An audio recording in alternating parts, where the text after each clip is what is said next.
ನಮಸ್ಕಾರ.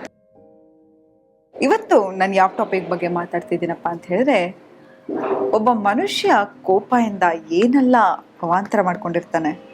ಕೋಪದಿಂದ ಎಷ್ಟೋ ಸತಿ ಅಲ್ಲೋಲ ಕಲ್ಲೋಲ ಆಗಿದೆ ಅಲ್ವಾ? ಆದರೆ ಇವತ್ತು ನಾನು ಹೇಳ್ತಾ ಇರೋ ಟಾಪಿಕ್ ಎಷ್ಟು ವಿಚಿತ್ರವಾಗಿದೆ ಅಂತ ಹೇಳಿದ್ರೆ, ಮನುಷ್ಯನಿಗೆ ಕೋಪ ಅನ್ನೋದು ಒಳ್ಳೆಯದು. ಇದೇನಿದು ಕೋಪ ಅನ್ನೋದು ಹೇಗೆ ಒಳ್ಳೆಯದು?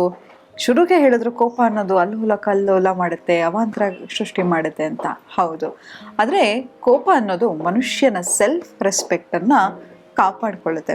ಆದರೆ ಆ ಕೋಪವನ್ನು ನಾವು ತೋರಿಸೋ ರೀತಿ ಇದೆಯಲ್ಲ, ಅದು ತುಂಬಾ ಮುಖ್ಯ. ಸಿಕ್ಕಿದ ಸಾಮಾನನ್ನು ಬಿಸಾಡೋದು, ಅಥವಾ ಒಬ್ಬರಿಗೆ ಹೊಡೆಯೋದು, ಬಡಿಯೋದು, ಅಥವಾ ಅವಾಚ್ಯ ಶಬ್ದಗಳಿಂದ ಮಾತಾಡೋದ್ರಿಂದ ಸಂಬಂಧಗಳು ಒಡೆದು ಹೋಗುತ್ತೆ. ಆದರೆ ಕೋಪ ಅನ್ನೋದು ಮನುಷ್ಯನಿಗೆ ಆ್ಯಂಗರ್ ಮ್ಯಾನೇಜ್ಮೆಂಟ್ ಅಂತ ಹೇಳ್ತಾರೆ. ಅಂತ ಹೇಳಿದರೆ ಕೋಪವನ್ನು ತಡೆಗಟ್ಟೋದು ಅಥವಾ ಕೆಲವು ಸತಿ ನಮಗೆ ಬೇಸರ ಆದರೂ ಕೂಡ ನಮ್ಗೇನಾಗುತ್ತೆ, ಒಬ್ಬರ ಹತ್ರ ಹೇಳ್ಕೊಳ್ಳಿಕ್ಕೆ ಮುಜುಗರ ಪಡ್ಕೋತೀವಿ, ಅಥವಾ ಒಬ್ಬರ ಹತ್ರ ಮಾತಾಡಬೇಕಾದ್ರೂ ಅಯ್ಯೋ ಅವರೇ ಅನ್ಕೊಂಡ್ಬಿಡ್ತಾರೆ ಅಂತ ಹೇಳಿ ಕೆಲವು ಸತಿ ಆಗೋ ಅವಮಾನಗಳಾಗಿರಬಹುದು, ಅಥವಾ ಕೆಲವು ಸತಿ ನಮ್ಗೆ ಆ ಕೆಲಸ ಮಾಡ್ಲಿಕ್ಕೆ ಇಷ್ಟ ಇಲ್ಲದೆ ಇದ್ರೂ ಕೂಡ ನಾವು ಮಾಡ್ತಾ ಹೋಗ್ತೀವಿ. ಯಾಕಂತ ಹೇಳಿದ್ರೆ ನಾವು ಹೀಗೆ ಮಾಡ್ತಾ ಏನಾಗುತ್ತೆ, ನಮ್ಮ ಸೆಲ್ಫ್ ಕಾನ್ಫಿಡೆನ್ಸ್ ಕಮ್ಮಿ ಆಗ್ತಾ ಹೋಗುತ್ತೆ. ಆತ್ಮವಿಶ್ವಾಸ ಅಂದರೆ ಸೆಲ್ಫ್ ಎಸ್ಟೀಮ್ ಅಂತ ಏನಂತ ಹೇಳ್ತಾರೆ, ಅದು ಕುಗ್ತಾ ಬರುತ್ತೆ. ಆದರೆ ಈ ಕೋಪವನ್ನು ನಿಯಂತ್ರಣ ಮಾಡ್ಕೊಳ್ಳೋದಿದೆಯಲ್ಲ, ಅದು ಆ್ಯಕ್ಚುಲಿ ನಿಜವಾದ ಶಕ್ತಿ. ಈಗ ನೋಡಿ, ಎಲ್ಲೋ ಒಂದು ಜಾಗಕ್ಕೆ ಹೋಗ್ತೀರಾ, ಅಲ್ಲಿ ನಿಮಗೆ ಅವಮಾನ ಆಗುತ್ತೆ.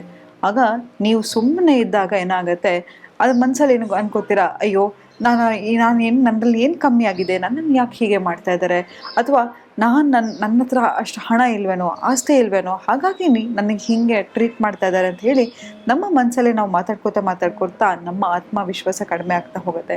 ಅದೇ ಕೋಪ ಅನ್ನೋದು ನಮಗೆ ಗೊತ್ತಿಲ್ಲದ ಹಾಗೆ ನಮ್ಮ ಸೆಲ್ಫ್ ರೆಸ್ಪೆಕ್ಟನ್ನು ಎತ್ತಿ ಹಿಡಿಯುತ್ತೆ. ಆದರೆ ಎಲ್ಲವೂ ಹೇಳ್ತಾರೆ ಅಲ್ವಾ, ಅತಿ ಆದರೆ ಅಮೃತನ ವಿಷಯ ಅಂತ ಹೇಳಿ. ಆದರೆ ಮನುಷ್ಯನ ನಿಜವಾದ ಸ್ಕಿಲ್ಸ್ ಏನಪ್ಪ ಅಂತ ಹೇಳಿದರೆ, ಅದನ್ನು ಮ್ಯಾನೇಜ್ ಮಾಡ್ಕೊಳ್ತಾ ಹೋಗೋದು. ನೋಡಿ, ಎಷ್ಟೋ ಸತಿ ಗಂಡ ಹೆಂಡತಿ ಮಧ್ಯೆ ಸಾವಿರಾರು ಜಗಳ ಬರುತ್ತೆ. ಆದರೆ ಆ ಜಗಳದಿಂದ ಸಂಬಂಧ ಉಳಿಯೋ ಕೆಲಸ ಆಗಬಾರ್ದು. ಆದರೆ ಕೆಲವು ಸತಿ ಕೋಪ ಮಾಡ್ಕೊಂಡಾಗ ನೋಡಿ, ಅಯ್ಯಪ್ಪ ನಾನು ಬೇಗ ಮನೆಗೆ ಹೋಗಬೇಕು, ನನ್ನ ಹೆಂಡತಿ ಕೋಪ ಮಾಡ್ಕೋತಾಳೆ ಅಂತ ಹೇಳಿ ಎಷ್ಟೋ ಸತಿ ಗಂಡಂದ್ರು ಬೇಗ ಮನೆಗೆ ಬರೋದನ್ನು ನೋಡಿದಿರಿ. ಅಥವಾ ಗಂಡಂಗೆ ಅಡುಗೆ ಸರಿಯಾಗಿಲ್ಲ ಅಂತ ಹೇಳಿದ್ರೆ ಕೋಪ ಮಾಡ್ಕೋತಾನೆ ಅಂತ ಹೇಳಿ ಎಷ್ಟೋ ಸತಿ ಹೆಂಡತಿ ಅಡುಗೆಯನ್ನು ಮಾಡೋದನ್ನು ನೋಡಿದ್ರ.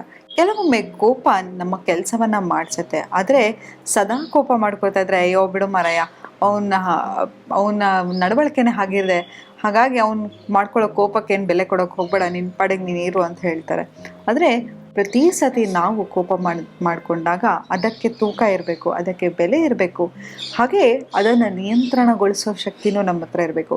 ನೋಡಿ, ನಾನೀಗ ಜೋರಾಗಿ ಕಿರ್ಚಾಡಿ ಮಾತಾಡಿದ್ರೆ ನಿಮಗೆ ಕೇಳಬೇಕಂತ ಅನ್ಸುತ್ತಾ? ಇಲ್ಲ, ಎಲ್ಲವೂ ಮಾಡ್ಯುಲೇಷನ್. ನಾವು ಹೇಳೋ ರೀತಿ ಇದೆಯಲ್ಲ, ಅದು ಇಂಪಾರ್ಟೆಂಟ್ ಆಗುತ್ತೆ. ಪ್ರತಿಯೊಬ್ಬರಿಗೂ ನೋಡಿ, ಎಷ್ಟೋ ಸತಿ ಮಾತುಕತೆಯಲ್ಲಿ ಎಂತೆಂಥ ದೊಡ್ಡ ಪ್ರಾಬ್ಲಮ್ ಇದ್ರೂ ಕೂಡ ಅದನ್ನು ಪರಿಹಾರಗೊಳಿಸ್ಬೋದು. ಅದು ಹೇಗಪ್ಪ ಅಂತ ಹೇಳಿದರೆ, ಯಾವಾಗಲೂ ಅಷ್ಟೇ ನಾವು ಮಾತಾಡುವಾಗ ನಮ್ಮ ಟೋನ್ ಇದೆಯಲ್ವಾ, ನಮ್ಮ ಮುಖ ಇದೆಯಲ್ವಾ, ಅದು ತುಂಬ ಪ್ಲೆಸೆಂಟಾಗಿ ಇಟ್ಕೋಬೇಕು.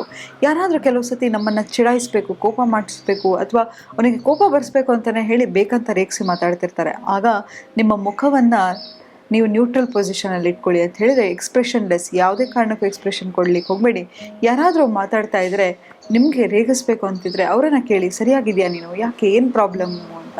ಯಾಕಂತ ಹೇಳಿದ್ರೆ ನೋಡಿ, ಯಾರಾದರೂ ನಿಮಗೆ ಡಿಸ್ರೆಸ್ಪೆಕ್ಟ್ ಮಾಡಿ ಅಥವಾ ನಿಮ್ಮ ಬಾಡಿ ಶೇಮ್ ಮಾಡೋದಾಗಿರ್ಬೋದು, ನಿಮ್ಗೆ ಅವಮಾನ ಮಾಡ್ತಾ ಇದ್ರೆ ಅವರನ್ನು ಮತ್ತೆ ಕೇಳಿ, ಏನು ಹೇಳಿದೆ, ನಂಗೆ ಅರ್ಥ ಆಗಲಿಲ್ಲ ಅಂತ ಅದನ್ನು ಎಕ್ಸ್ಪ್ಲೈನ್ ಮಾಡ್ಲಿಕ್ಕೆ ಹೇಳಿ. ಆಗ ಆ ಜೋಕ್ ಯಾವಾಗಲೂ ಕೆಲವು ಸತಿ ನೋಡಿದಿರ, 4 ಜನ ಫ್ರೆಂಡ್ಸ್ ಕೂತಿದ್ರೆ ಒಬ್ಬ ಟಾರ್ಗೆಟ್ ಮಾಡಿ ಅವನ ಬಗ್ಗೆ ಹೆಚ್ಚಾಗಿ ಜೋಕ್ಸ್ ಮಾಡ್ತಾ ಇರ್ತಾರೆ, ಅವನ ಬಣ್ಣದ ಬಗ್ಗೆ, ಅವನ ಆಕೃತಿ ಬಗ್ಗೆ, ಹೀಗೆ ಹಲವಾರು. ಆಗ ನೀವು ಅವರನ್ನು ಕೇಳಿ, ಏನು ಹೇಳ್ತಾ ಇದೆಯಾ, ನಂಗೆ ಅರ್ಥ ಆಗ್ತಾಯಿಲ್ಲ, ಇನ್ನೊಂದು ಸತಿ ಹೇಳು ಅಂತ. ಆಗ ಕೆಲವು ಸತಿ ಆ ಎಕ್ಸ್ಪ್ಲೈನ್ ಮಾಡುವಾಗ ಹ್ಯೂಮರ್ ಆ ಜೋಕಲ್ಲಿ ಹೋಗುತ್ತೆ. ಸೊ ಹಾಗಾಗಿ ನೀವು ನಿಮ್ಮ ಸೆಲ್ಫ್ ರೆಸ್ಪೆಕ್ಟನ್ನು ಇಟ್ಕೊಳ್ಳಿ, ನಿಮ್ಮ ಕೋಪವನ್ನು ನಿಯಂತ್ರಣಗೊಳಿಸ್ಕೊಳ್ಳಿ. ಕೋಪ ಅನ್ನೋದು ಒಳ್ಳೆ ಎಕ್ಸ್ಪ್ರೆಷನ್, ಆದರೆ ದ ವೇ ವಿ ಎಕ್ಸ್ಪ್ರೆಸ್ ಇದೆಯಲ್ಲ, ಅದು ತುಂಬಾ ಇಂಪಾರ್ಟೆಂಟ್ ಅಂತ ಹೇಳ್ತಾ ಇವತ್ತಿನ ಸಂಚಿಕೆಯನ್ನು ಮುಕ್ತಾಯಗೊಳಿಸ್ತಿದ್ದೀನಿ. ಧನ್ಯವಾದಗಳು.